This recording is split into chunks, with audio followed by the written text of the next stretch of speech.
नमस्ते। जय नीम करोली महाराज। बाबा नीम करौरी अपने समय के महानतम संत थे। बाबा नीम करौरी सर्वज्ञ थे, सर्वशक्तिमान थे और सर्वव्यापक थे। वे कहते थे, मैं हवा हूँ, मुझे कोई रोक नहीं सकता।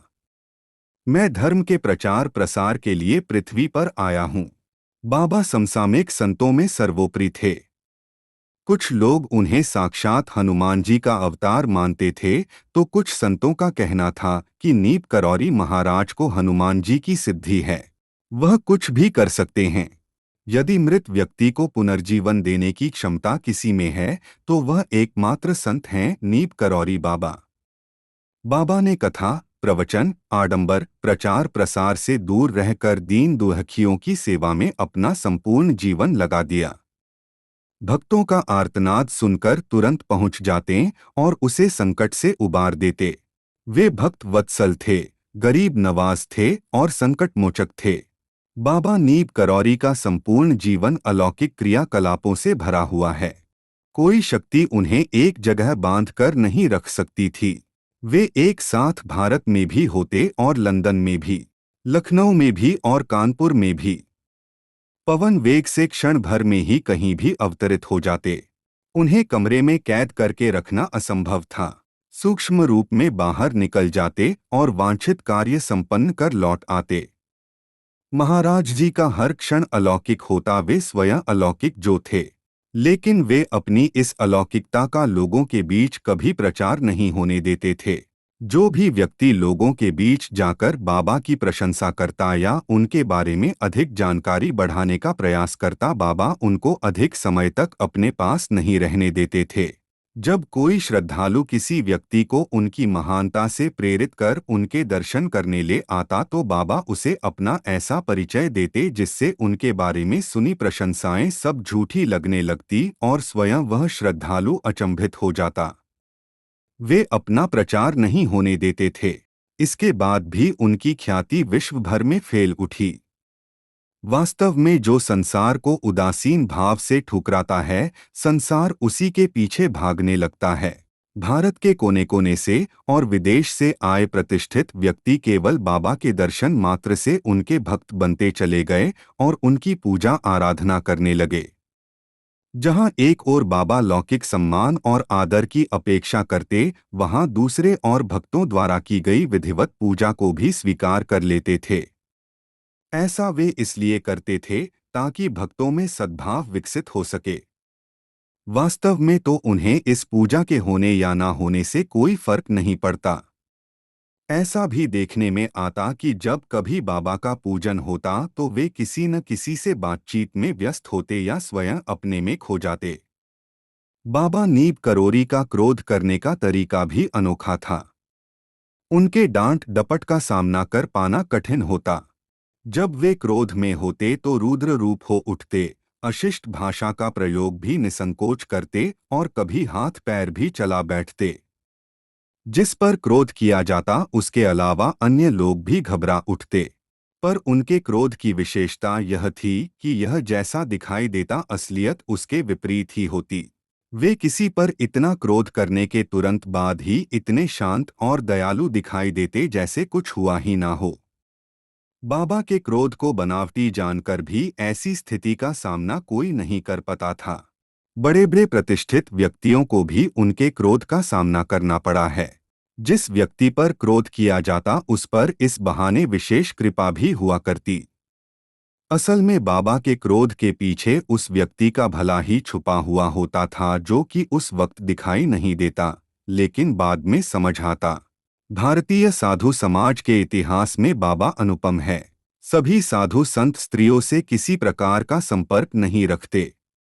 वे अपने को जहां तक हो सके उनसे खुद को दूर रखते हैं।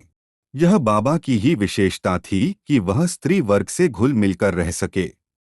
वह निर्विकार थे, इस कारण किसी भी महिला का, भारतीय हो या विदेशी, हाथ पकड़ सकते और कौतुकवश उनकी नाक पकड़कर हिला भी देते थे।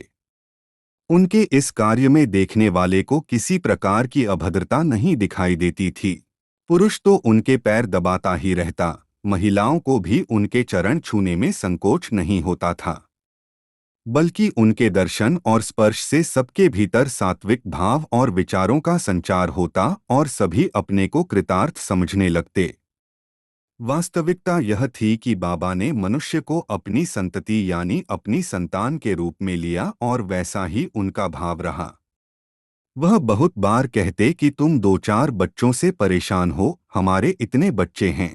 बाबा का इस प्रकार स्त्री वर्ग से घुल मिलकर रहने का एक और भी कारण यह था कि वे अपनी कृपा पुरुष वर्ग तक ही सीमित न रखकर सदा उपेक्षित स्त्री वर्ग को भी प्रदान करना चाहते थे।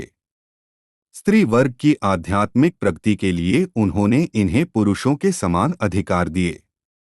इनकी विषम परिस्थितियों को ध्यान में रखते हुए इन्हें विशेष सुविधाएं उपलब्ध कराई। यह आश्रम में सभी कार्यक्रमों में भाग लेती और निरंतर आश्रम की सेवा में रत रहती। आज बाबा के आश्रमों में मायाएं का स्थान बहुत आदरणीय है। करुणा, दया, भक्ति भावना से भरी हुई ये माया सेवा कार्य में रत रहते हुए आध्यात्मिक क्षेत्र में पुरुषों की अपेक्षा बहुत आगे हैं। बाबा करुणा और कृपा के अपार सागर रहे। वे सबसे सच्चा प्रेम करते। उनके व्यापक प्रेम में देश, जाति और वर्ग का कभी कोई भेद नहीं दिखाई दिया। सच्चा प्रेम बदला नहीं चाहता, उसमें अपना बल होता है। बाबा ने कोई कार्य अपनी निजी स्वार्थ के लिए नहीं किया। यही कारण है लोग विश्व भर से उनकी ओर आकर्षित हुए।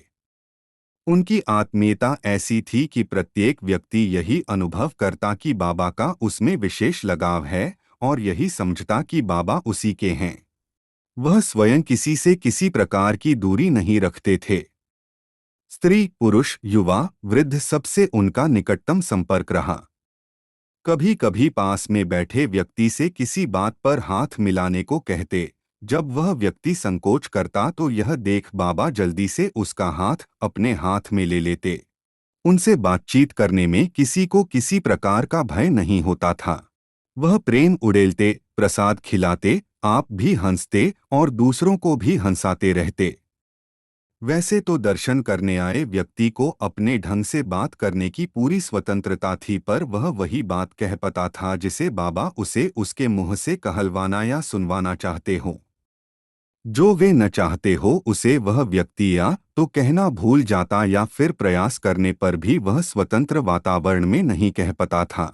वे सबसे इस प्रकार घुले मिले थे जैसे माता पिता अपनी संतान से। वे विश्व के बड़े से बड़े व्यक्ति को तू या तुम कहकर बुलाते और अपने लिए सदा हम शब्द का प्रयोग करते। उनके तू, तुम और हम शब्द प्रेम से भरे होते। जैसे कि तुम समझते नहीं, हमारी कही सुनो, हमें बावला मत बनाओ, हम सब जानते हैं आदि उनके वाक्य अत्यंत मोहक होते थे। वह जगत पिता थे, लोगों को दुखी नहीं देख सकते थे। लोगों को दैहिक, दैविक और भौतिक कष्टों से मुक्त करना उनका कार्य था। इसके लिए वह अपनी दिव्य शक्तियों का प्रयोग किया करते। कभी कभी वे व्यक्तियों के रोगों को अपने ऊपर ले लेते और बिना उन्हें बताए स्वयं झेल लेते और उन्हें सुखी बना देते। अकाल मृत्यु होने पर वे मरे हुए व्यक्ति में प्राणों का संचार उसे फिर से जिंदा कर देते। पर महामृत्यु में वे विधि के विधान को मानते थे। उनकी ऐसी कृपा किस पर कब और कैसे होती थी इसका कोई उत्तर नहीं। इसे भगवान और संत की मौज या लहर कहा जा सकता है, वे जिसको जब प्लावित के दे।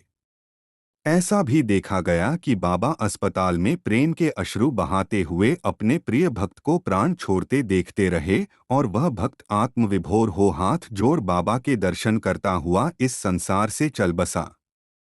उनके अंतिम क्षणों में ऐसे आनंदपूर्ण स्थिति का पैदा हो जाना बाबा की ही कृपा का फल था। अपने द्वारा किए गए उपकारों के लिए बाबा धन्यवाद की आकांक्षा नहीं करते थे। इस कारण वे सदा अप्रत्यक्ष रूप से यानी स्वयं बिना सामने आए ही कार्य करते रहे। कभी स्थिति ऐसी हो क्यों नहीं सामने आकर कृपा करनी पड़ी तो वह अपना काम कर अपनी राह पकड़ते और उस व्यक्ति को धन्यवाद देने का अवसर भी नहीं देते। ऐसे हैं हम सबके पूज्य श्री नीम करोली महाराज। महाराज जी की ऐसी सादगी ही उन्हें महान बनाती है। प्रिय भक्तों, अगर आपको वीडियो थोड़ा भी पसंद आया हो तो प्लीज़ वीडियो को लाइक और चैनल को सब्सक्राइब कर लीजिए। धन्यवाद।